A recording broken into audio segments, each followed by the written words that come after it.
Kita telah berkumpul di sini sebagai keluarga Allah di hadapan Allah Bapa kita untuk menaikkan pujian dan syukur kepadanya, mendengar dan menerima firman-Nya yang kudus, membawa ke hadapannya pergumulan-pergumulan dunia ini, memohon pengampunannya atas dosa-dosa kita dan memohon kasih karunia-Nya, sehingga melalui putranya Yesus Kristus kita mampu mempersembahkan diri kita untuk pelayanannya. Jika kita berkata bahwa kita tidak berdosa, maka kita menipu diri kita sendiri dan kebenaran tidak ada di dalam kita. Jika kita mengaku dosa kita, Allah adalah setia dan adil, sehingga Ia akan mengampuni dosa-dosa kita dan menyucikan kita dari segala ketidakbenaran. Marilah kita mengaku dosa-dosa kita ke hadapan Allah yang Maha Kuasa. Bersama Allah yang Maha Kuasa, Bapa Surgawi, kami telah berdosa terhadap Engkau dan terhadap sesama kami, di dalam pikiran, perkataan, dan perbuatan, melalui kelalaian, kelemahan, dan kesalahan yang disengaja. Kami sangat menyesal dan bertobat dari semua dosa kami. Demi putra-Mu Yesus Kristus yang telah mati untuk kami, ampunilah kami atas semua yang telah kami lakukan, dan karuniakanlah kami, agar kami dapat melayani Engkau di dalam kehidupan yang baru bagi kemuliaan nama-Mu. Amin. Saudara-saudara sekalian, Allah yang Maha Kuasa yang mengampuni setiap orang yang sungguh-sungguh bertobat, mengasihani saudara, mengampuni dan melepaskan saudara dari semua dosa kita, meneguhkan dan menguatkan saudara dalam segala kebaikan, dan memelihara saudara dalam kehidupan kekal, melalui Yesus Kristus Tuhan kita. Amin.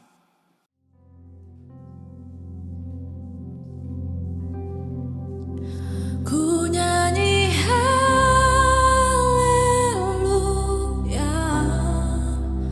ku nyanyi haleluya. Sungguh Kau hebat, ajaib perkasa perbuatanmu.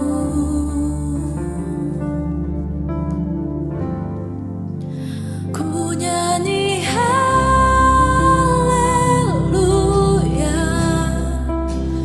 ku nyanyi haleluya.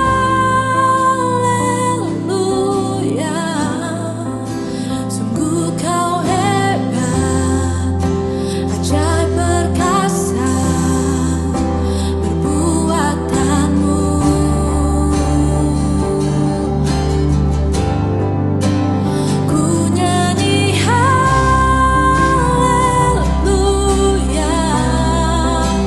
ku nyanyi haleluya. Sungguh Kau hebat, ajaib perkasa perbuatanmu. Di hidupku,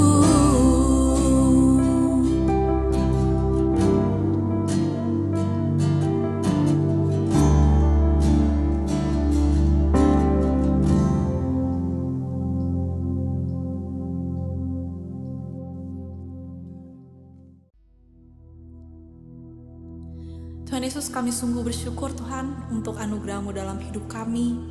Dan kami juga sangat bersyukur karena Engkau begitu baik Tuhan, dan memberikan kami perlindungan dan pertolongan sampai hari ini Tuhan.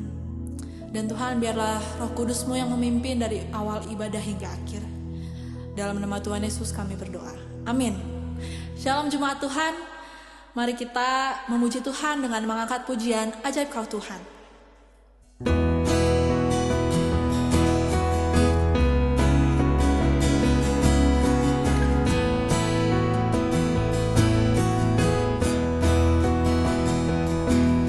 tak terbayang kebesaran-Mu dan tak terbanding kekuatan-Mu Tuhan.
Raja mulia.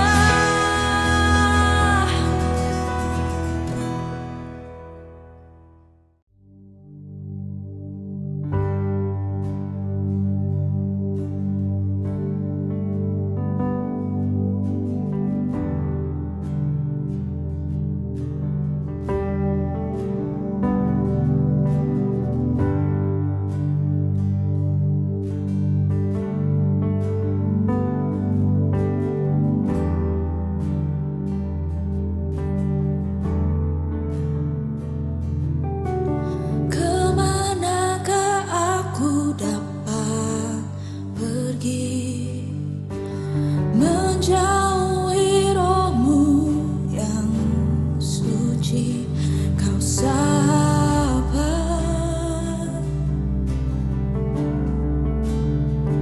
dan kau dekat.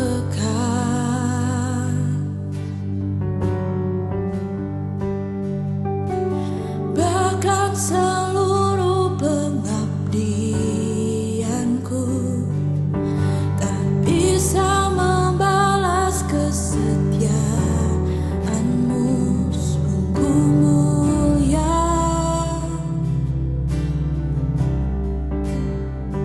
dan berharga. Sungguh besar pengorbananmu bagiku, terlalu dalam untuk dimengerti. Sungguh besar,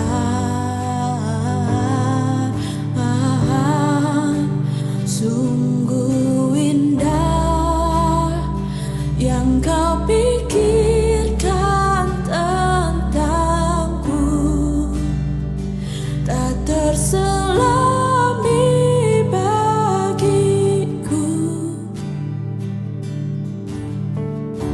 Sungguh indah.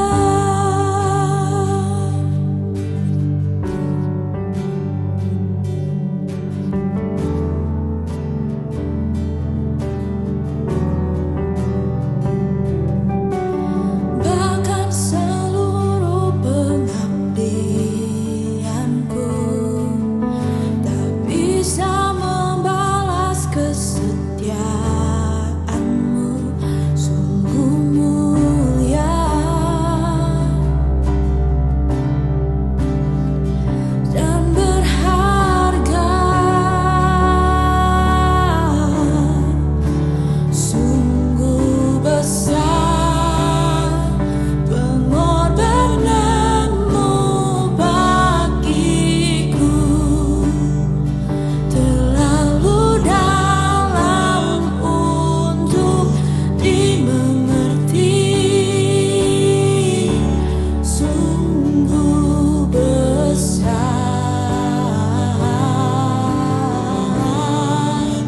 sungguh indah yang kau pikirkan tentangku, tak terselami bagiku.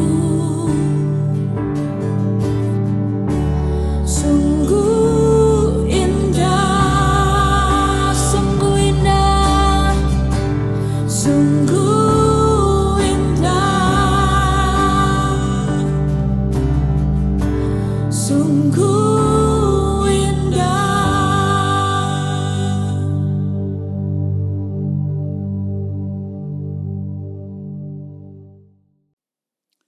Pembacaan Alkitab diambil dari Yohanes pasal 20 ayat 19 sampai dengan 31.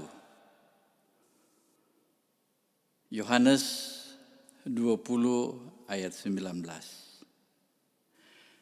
Ketika hari sudah malam, pada hari pertama minggu itu, berkumpullah murid-murid Yesus di suatu tempat dengan pintu-pintu yang terkunci, karena mereka takut kepada orang-orang Yahudi.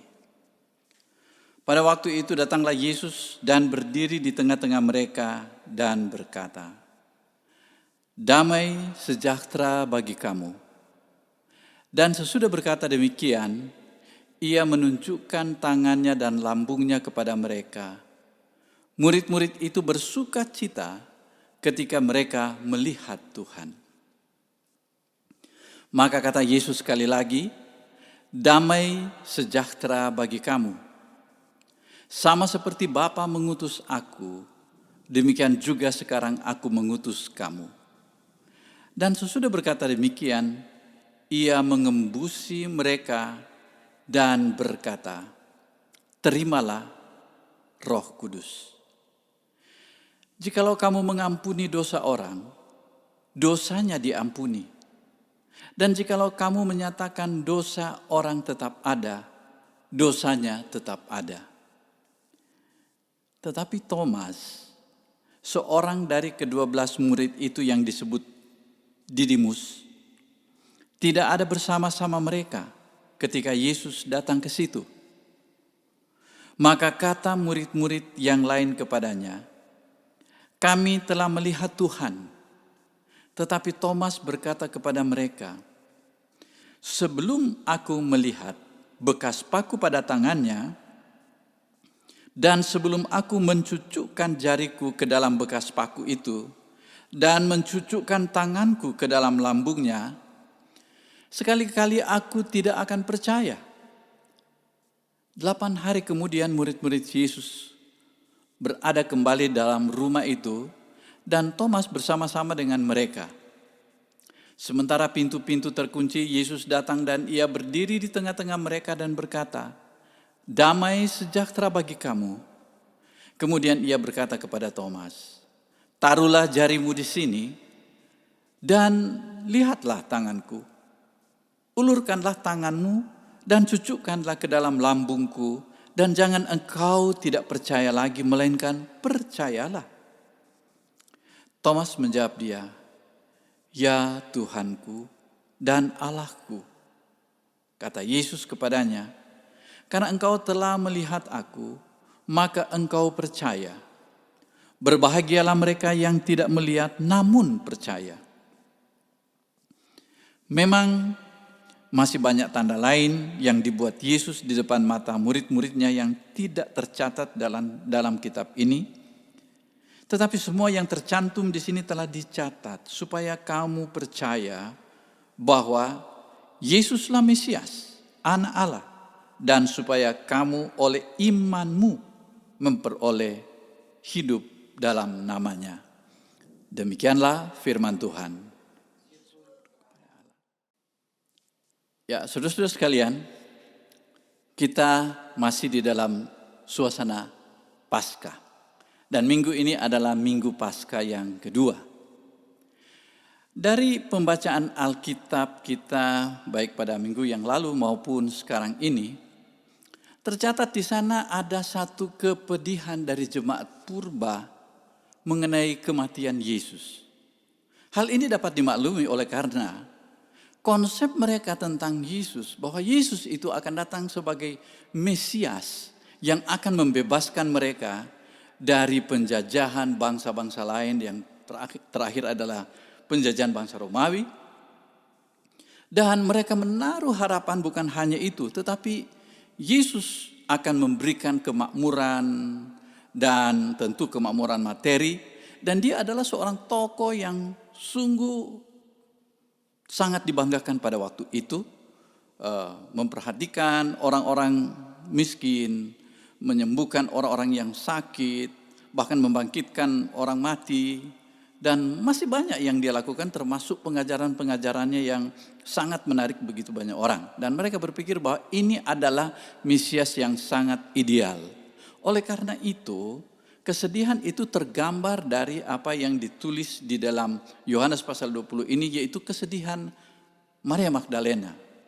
Ketika dia mengungkapkan bahwa dia sangat kehilangan Tuhan, atau dia sangat kehilangan Yesus yang sangat diharapkan untuk memimpin atau menjadi panutan mereka, menjadi pemimpin mereka di masa-masa yang akan datang. Dan ini sangat wajar. Kita kehilangan orang yang kita harapkan itu adalah suatu kesedihan yang wajar. Dan yang berikut adalah ada satu keraguan yang muncul yang diwakili oleh Petrus. Nah, di tengah-tengah satu peristiwa kebangkitan Yesus, datang satu berita kepada Petrus bahwa dia yang tadinya disalib, mati, dikubur, sekarang bangkit. Dan Petrus berada di dalam suasana keraguan. Dan ini juga mewakili orang-orang yang Petrus adalah orang yang begitu dekat dengan Yesus. Dia paham betul akan pengajaran Yesus. Dan tentu harapan-harapan terhadap Yesus itu begitu tinggi. Dan harapan ini sungguh bertentangan dengan kenyataan. Bahwa nyatanya bahwa Yesus kalah oleh kematian. Dia menderita. Dia kemudian mati, dikuburkan. Dan ini merupakan satu keraguan seorang manusia Petrus yang ada juga di antara begitu banyak orang. Katakanlah seperti suasana sekarang, begitu banyak orang yang memiliki doa yang teratur, begitu dekat dengan Tuhan, rajin ke gereja, rajin beribadah. Tetapi tiba-tiba suasana dunia berubah oleh virus corona yang begitu mengancam, mencekam, sehingga menimbulkan satu pertanyaan. Kalau Tuhan itu adalah Tuhan yang Maha Kuasa, mengapa hal ini terjadi? Mengapa dengan virus corona ini tempat ibadah tidak berfungsi sebagai tempat orang-orang berkumpul dan beribadah di sana, sebagaimana yang sudah kita alami selama bertahun-tahun? Bahkan orang mulai meragukan, apakah corona yang lebih berkuasa daripada Tuhan? Dan kalau Tuhan lebih berkuasa, mengapa ini semua terjadi? Dan itu sangat-sangat terasa. Kita coba menghibur dengan mengatakan bahwa ini adalah cobaan dari Tuhan. Ya, oke-oke saja. Kita bisa juga menghibur diri kita dengan mengatakan bahwa segala sesuatu adalah dari Dia dan apa yang dari Dia itu adalah yang terbaik.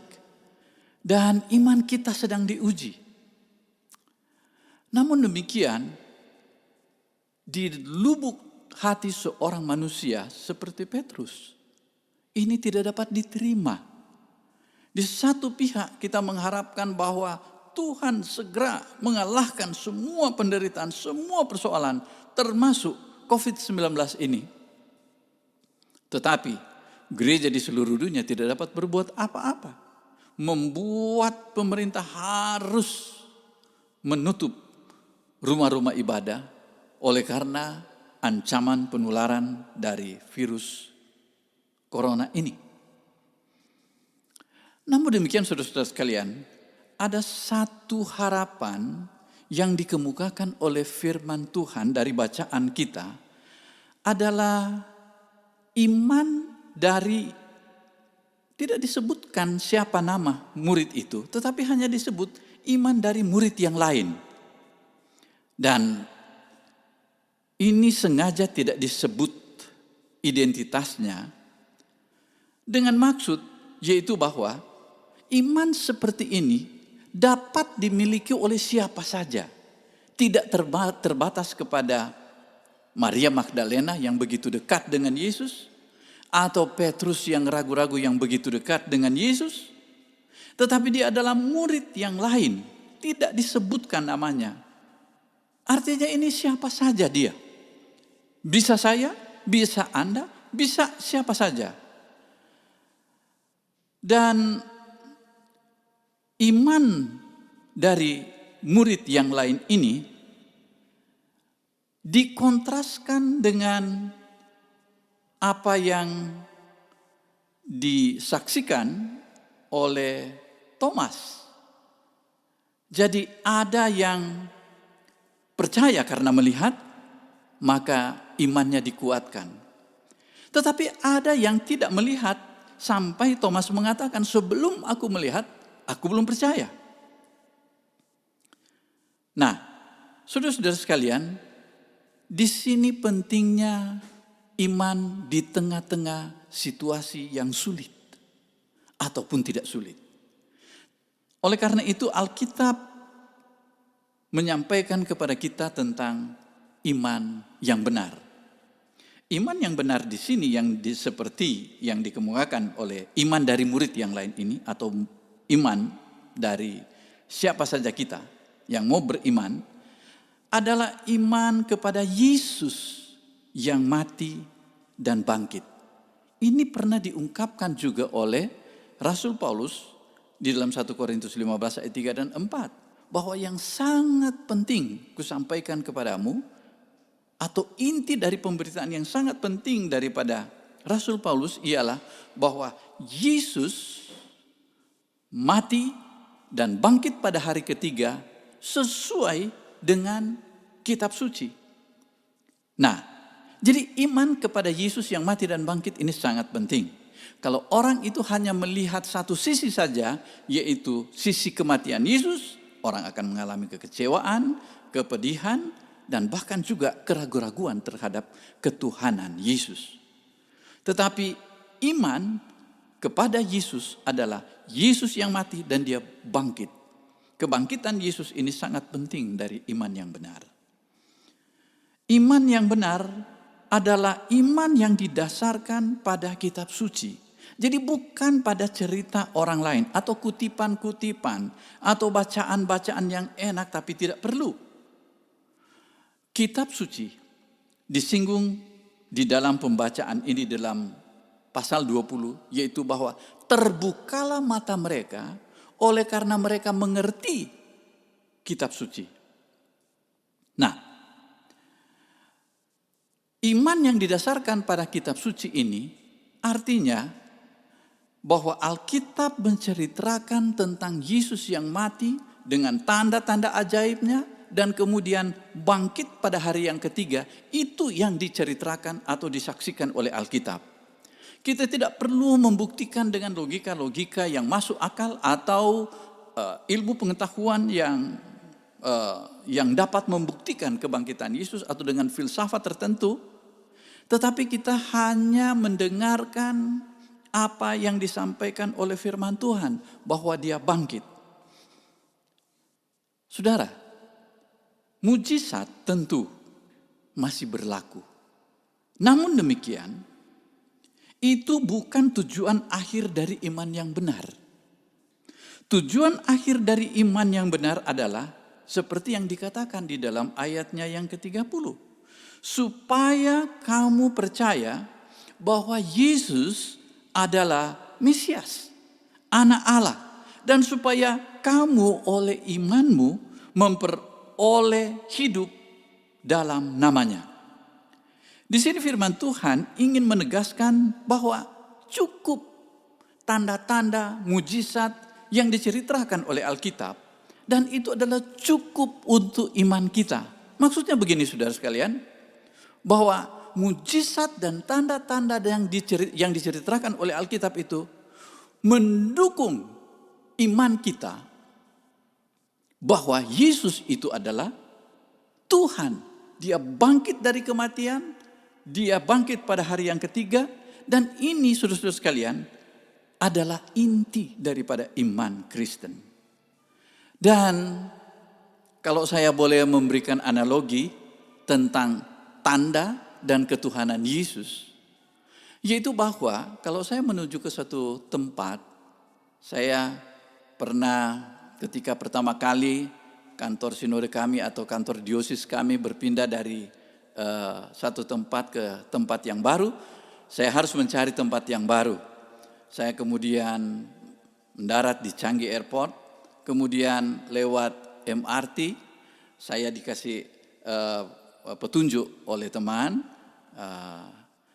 untuk sampai di sana berhenti di stasiun MRT Potong Pasir. Lalu sesudah situ saya masih harus keluar lagi dari stasiun MRT dan kemudian melihat beberapa tanda, gedung, belokan, jalan dan sebagainya. Dan akhirnya saya sampai di situ. Nah, setelah sampai tentunya saya bukan berarti bahwa saya mengabaikan tanda-tanda itu. Saya bersyukur ada tanda-tanda itu yang membawa saya sampai kepada tujuan saya. Namun demikian, kalau saya sudah sampai dan kemudian saya balik lagi untuk mencari tanda-tanda itu namanya langkah mundur. Tanda itu menggiring kita untuk sampai kepada percaya dan hidup di dalam Yesus sebagai Tuhan. Mengapa demikian?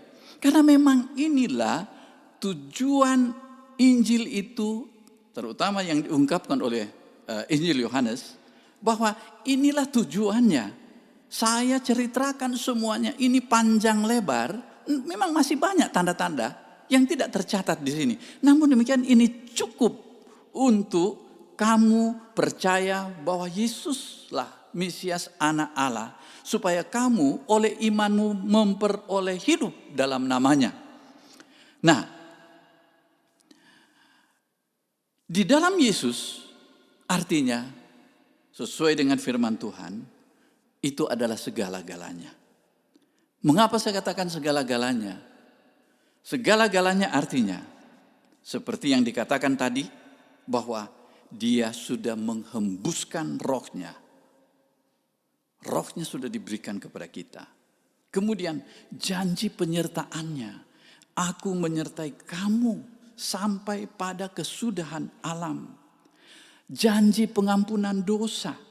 Dan yang terakhir adalah janji hidup kekal. Artinya apa? Firman Tuhan mengajak kita untuk melihat kecukupan di dalam Yesus. Bahwa kalau kita sudah ada di dalam Dia, maka kita sudah memiliki segala-galanya sebagai seorang manusia yang diciptakan sepeta dan segambar dengan Allah. Lalu untuk apa itu? Ketika kita masih di dunia ini, sebagai yang difirmankan oleh Tuhan kepada kita, yaitu bahwa kita justru menjadi saksi dari seorang manusia yang beriman yang benar hanya kepada Yesus Kristus yang telah mati dan bangkit pada hari yang ketiga.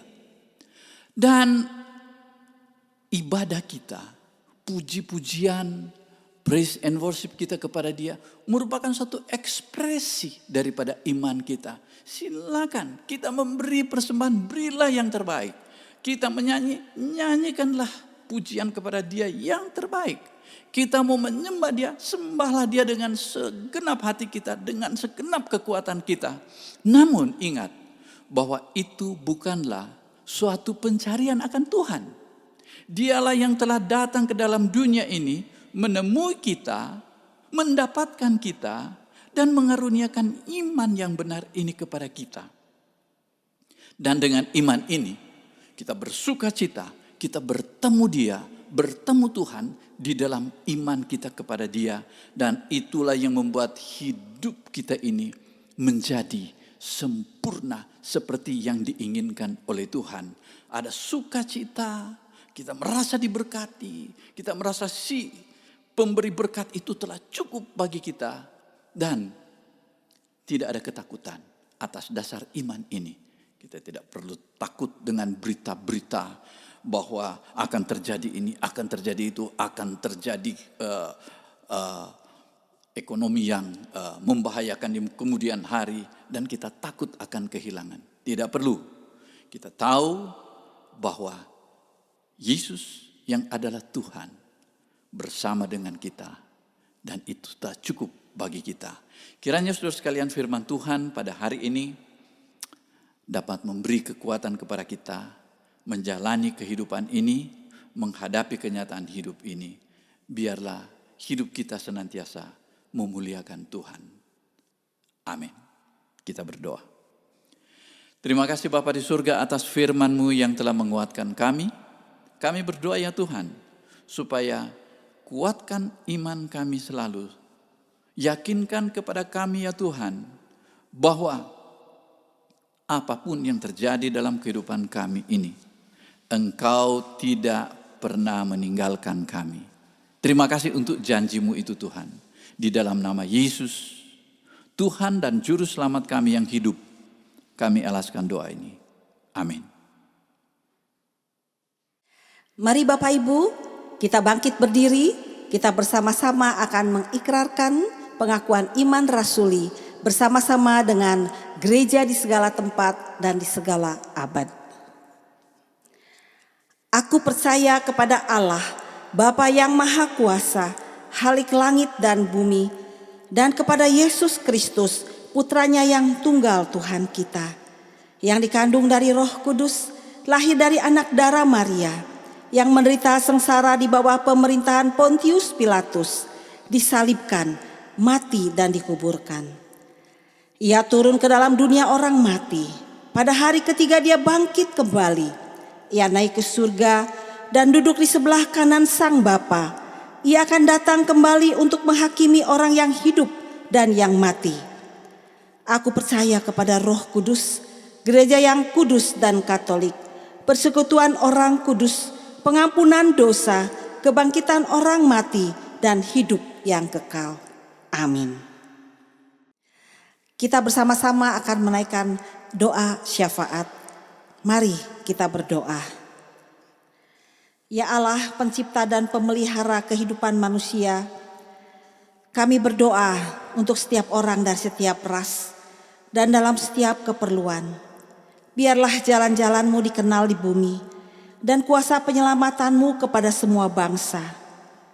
Khususnya kami berdoa untuk bangsa kami, bangsa Indonesia. Berkati Presiden kami, Joko Widodo.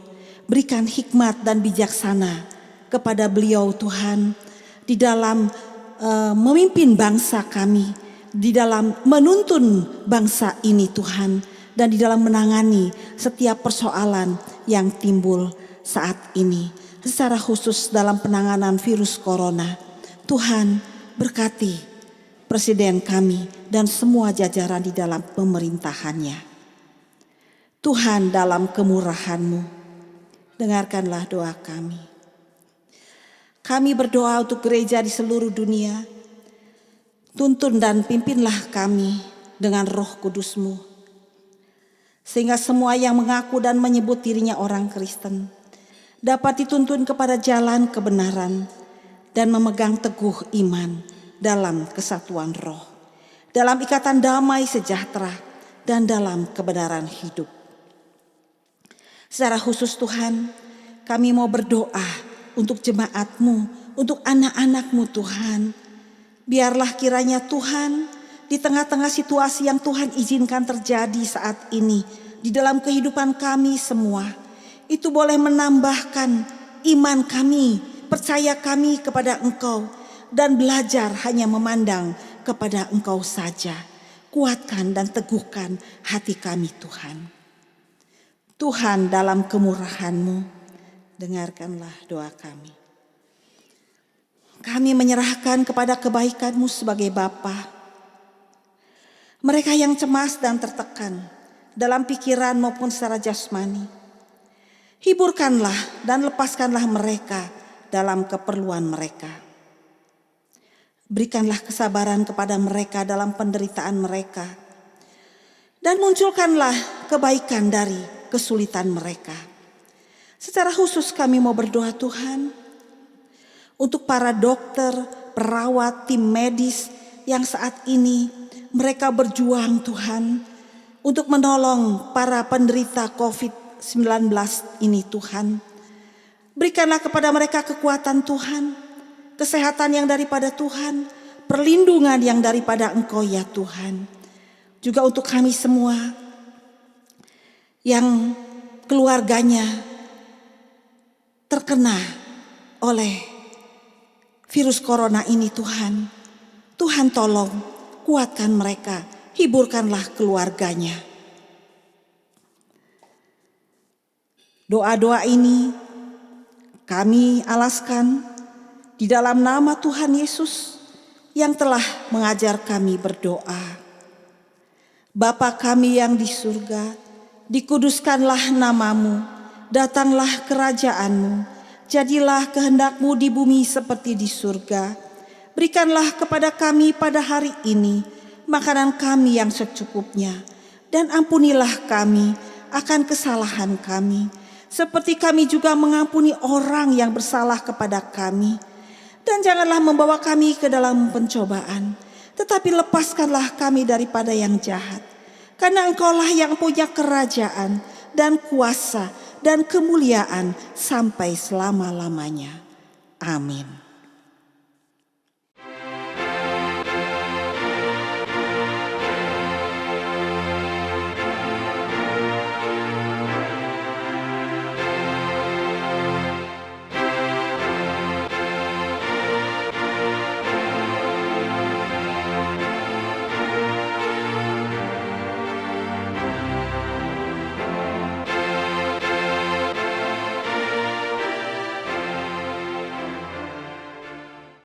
Bapak Ibu, mari kita bangkit berdiri, kita akan berdoa bagi persembahan kita. Bagimu-lah ya Tuhan, kebesaran, kuasa, kemuliaan, kemegahan, dan keagungan. Karena segala sesuatu di surga dan di bumi adalah milik-Mu. Segala-galanya berasal daripadamu, dan dari milik-Mu sendiri kami mempersembahkannya kepadamu. Amin.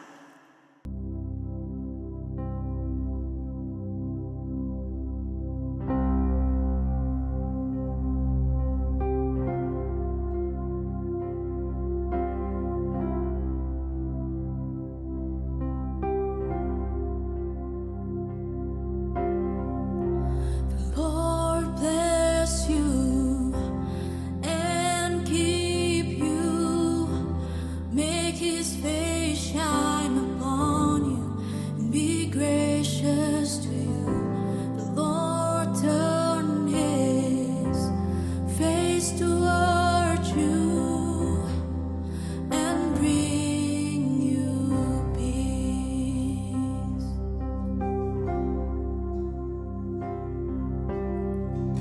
The Lord bless you and keep you.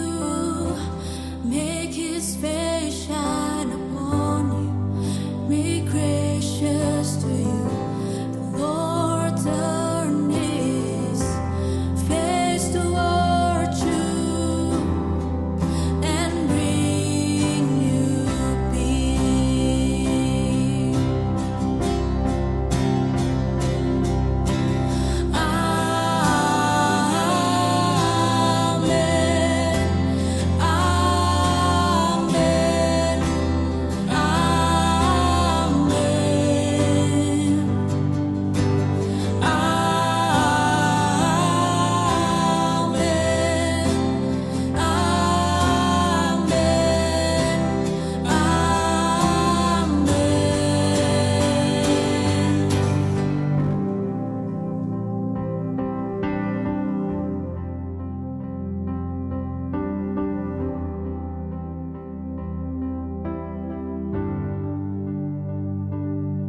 May His favor be upon you and 1,000 generations, and your family, and your children, and their children, and their children.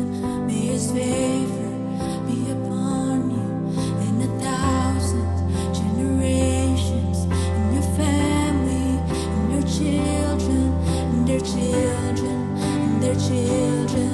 May His favor be upon you and 1,000 generations, and your family, and your children, and their children, and their children. Amen. Amen. Amen. Amen.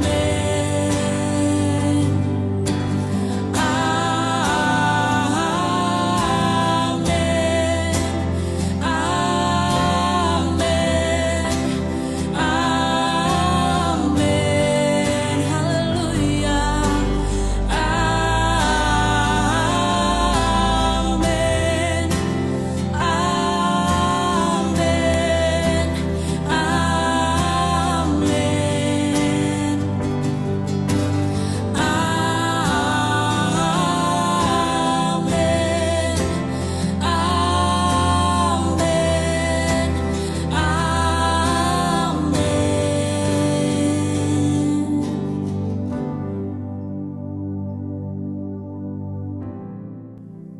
Saudara sekalian, mari kita arahkan hati kita kepada Tuhan dan kita siapkan hati kita untuk menerima berkat-Nya.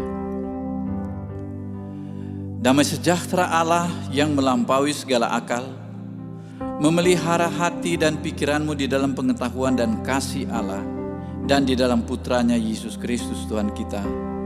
Dan berkat Allah yang Maha Kuasa, Bapa, Putra, dan Roh Kudus, menyertai saudara sekalian, dan tetap tinggal bersamamu senantiasa.